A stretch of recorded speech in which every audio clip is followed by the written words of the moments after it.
Ladies, I'm here on the show, and the Boston Celtics are in trouble. I did not think I would be saying that in this series. I held off after game one because I'm like, are the Celtics really going to shoot that bad again? Well, the answer is that they did. The fourth quarter, specifically. They went at one point before Jason Tatum was wiping up when the Knicks didn't play any defense. They went like 8 minutes without a basket in that fourth quarter. And the thing is, Jalen Brunson did not even play that good tonight. But Josh Hart, Karl Towns, Mikal Bridges, who had 0 points heading into the fourth quarter, had all 14 of his points in the fourth quarter. He had the game-clinching steal again, this time on JT, and we'll get to JT. But I want to talk about the Boston Celtics. They were by far the favorites to win this series, and they lose both games at home. Both teams in this Eastern Conference, both of the favorites, have lost both home games to start this Eastern Conference semifinals, and this was a hell of a finish. This turned into a kind of a game into a thriller there at the end. But it's just crazy how the Celtics have just collapsed in the fourth quarter in these games.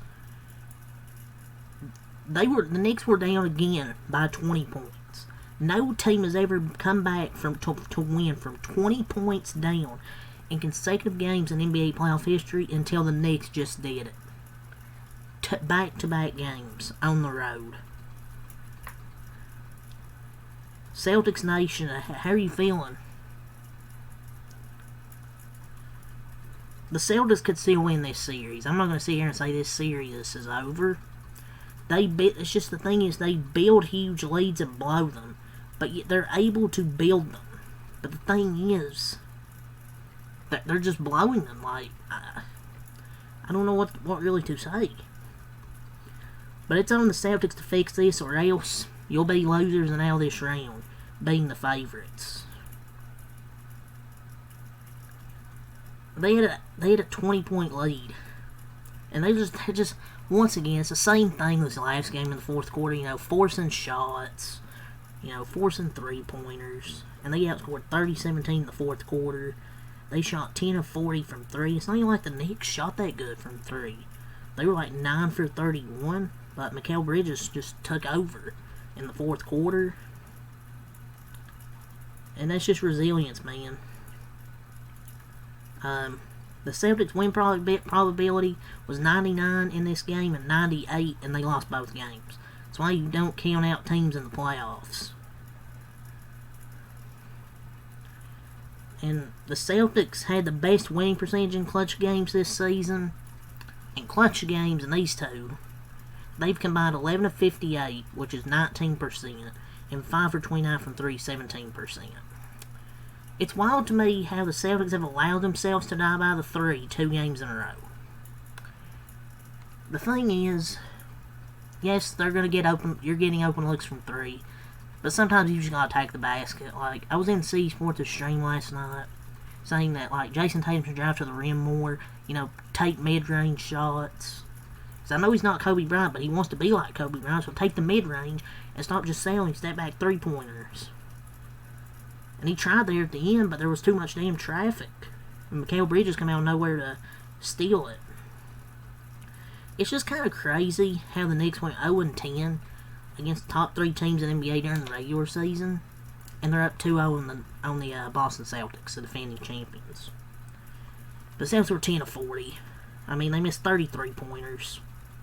They've missed 75 3-pointers in 2 games. At some point, you're going to have to realize you're going to need to attack the basket. I mean, you can't just keep jacking up 3-pointers when they're not going. Like, I understand there's open looks, but attack the damn rim. But just also give the Knicks credit. You gotta give the Knicks credit. And you can't just cope and say, oh, they had to play historically bad in the fourth quarter and only lost by 1. There is no moral victories in the playoffs. I don't care if you only lose by one. There's no moral victories. You know, it's just crazy, scary how similar both games were. The defense turned up for New York, got high percentage looks at the rim, while the Celtics, kept chucking up threes, and now they're heading on the road down 2-0. But, their offense was just not smooth the whole game, really. Even when they built that lead, they just weren't good offensively as most of this game. Ooh. JT. Somebody smell like shit. It's JT. 13 points, 5 assists, 14 rebounds.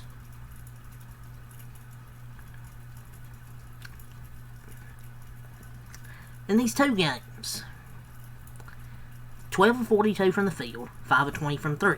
He's shooting 28 from the field, 25 from 3, and they're down 0-2. He is the most carried superstar ever, man. 5 of 19. He was 7 of 23 in game 1. I do not want to... I'm sorry, but I do not want to hear not one person tell me that Jason Tatum is a superstar. I don't even know if he's a top 10 player, dude. I have tried to get this brother a chance over these years. I've called him overrated probably for a few years now. But I wanted to give him a chance. Run out chances at this point, dude. He's run out. He cannot carry or lift a team when everything isn't perfect. He ain't got no go-to out there, man. This guy is trash. He dribbled the freaking air out of the ball and then gets it stolen last play damn game. Paul Pierce had a damn nerve to compare KD and Jason Tatum. Stop it. Over his last 3 playoff runs, Jason Tatum is shooting 30% from deep. This is not a small sample size. This is 3 playoff runs. That is a very large sample to be that bad as a jump shooter when your team needs you the most. Realistically, he's not a first option if you want to win a championship. He did not even win the Finals MVP the year they won it last year. And also, Jalen Brown and Jason Tatum have shot 28 for 83 in the first 2 games against the Knicks. Basically 7 for 21 for both of them each game. It's 33%. They've been awful. Him and Jalen Brown. Jason Tatum, it's just pathetic, man. Smell like freaking shit out there tonight. The Drewski meme, somebody bad like shit. I don't know what to say, man. It's the last 3 playoff runs, he just can't shoot. Celtics in these threes are just hilarious, man. They're living by the 3, but they're also dying. The Celtics went 7 minutes with no baskets, man. That's like the peak Warriors this year. The Celtics just got pissy pants in the 4th quarter. I have no idea what I was watching. Maybe maybe they just got lucky last year, with all the injuries in the East, and the East teams at the top are better this year to compete. But also want to give credit to Mikal Bridges, back-to-back game-saving starts. I'm not discrediting him. But Jason Tatum, though, my God, dude. Worst superstar to grace this sport. Possibly.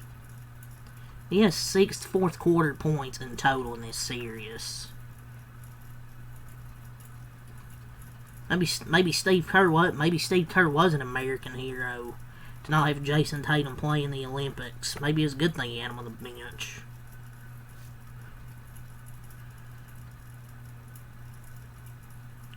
But yeah, 13 points, 14 rebounds. He was pathetic. He really was. Al Horford, 29 minutes, 4 points, 2 for 11. He's somebody else smell like shit. It's Al Horford, Big Al. Jalen Brown, 20 points. But what'd you shoot tonight, sir? 8 for 23? Somebody else smell like shit. It's Jalen Brown. My God, man. Almost had a Kobe tribute right there. Almost shot 8 for 24. Drew Holiday played 34 minutes. You gave 10 points, 4 for 6. Maybe Drew Holiday should have shot more shots. Somebody else wanted to make any. Derek White, 20 points, 5 assists, 9 rebounds. But he was 6 for 17. So even he wasn't perfect, man. Pritchard, 9 points. But he was 3 for 9. Cornette, 6 points. What is happening to my stat sheet? Luke Cornette, 6 points, 8 rebounds. So yeah, 6 points and 8 boards for Luke Cornette. They might as well play Luke Cornette.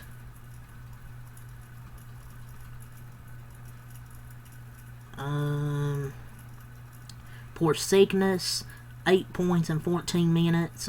3 for 5 from Porzingis. Putting Porzingis in the third quarter was not good, and he's clearly not 100%. And the Knicks having no problem with switching a wing like Josh Hart onto him. You shouldn't even have him out there in the second half. I'm sorry. But the 7-0-2, man, very, very concerning. They might be in trouble. Because Jalen Bronson did not even play that well. But yeah, let's talk about the Knicks here. I think you Celtics fans, you should be scared of the Knicks now. I did not pick the Knicks in this series. I thought the Celtics would win like 5 or 6. But it's going to be even tougher. I don't win this series now. But they got to win both games on the road now. They have to. Jalen Brunson didn't play well, man. 17 points, 7 assists, but he hit the game-winning free throws. He had a clutch bucket down the stretch and hits the 2 free throws to take the lead. So, Jalen Brunson didn't even play all that well.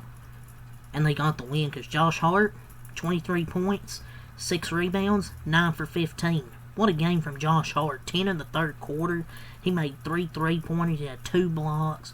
What a freaking game from Josh Hart, man. Karl Towns, 21 points, 17 rebounds, 9 for 16. What a freaking game from Karl Towns as well. 4th straight game with 11 plus rebounds. He's been playing a hell of a series. He's been freaking phenomenal. Especially on the boards. Josh Hart was great. Mikal Bridges, 14 points, 5 assists, 7 rebounds. Had the game-winning, I think, either block or steal. He was 6 for 18, but he had all of his points in the 4th quarter. And he had that game-winning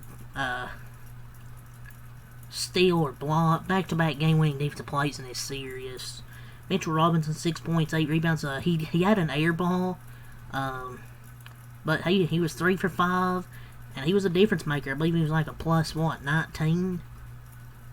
In 22 minutes, 3 steals. Shout out to him, man. McBride with 5 points, 2 for 3. I believe he had a 3-pointer in this game. We're not going to talk about campaign because who cares. But anyways, let's go over shooting splits here. 43, 29, and 80 for the Knicks.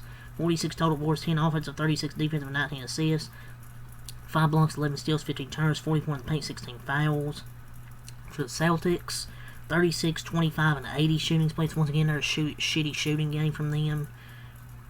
And even in the clutch, they didn't shoot well. 51 total boards, 16 offensive, 35 defensive, 17 assists, 5 blocks, 9 steals, 16 turnovers, 44 points in the paint, and 17 fouls. So the Knicks use a 30-17 4th quarter to rally back and get the win. They had a really, really ugly first quarter. It was 24-13 after the first quarter. Then 28-26 second quarter, then 23-20 third quarter. But then the Knicks had a 30-17 4th quarter. So, yeah, that's just unreal, man. The Knicks have been excellent defensively. Helps the Celtics missing a lot of shots. But y'all give credit to the New York Knicks as well. But yeah, that's really all I gotta say. So leave a like, subscribe for more. Till next time, make a like. Peace.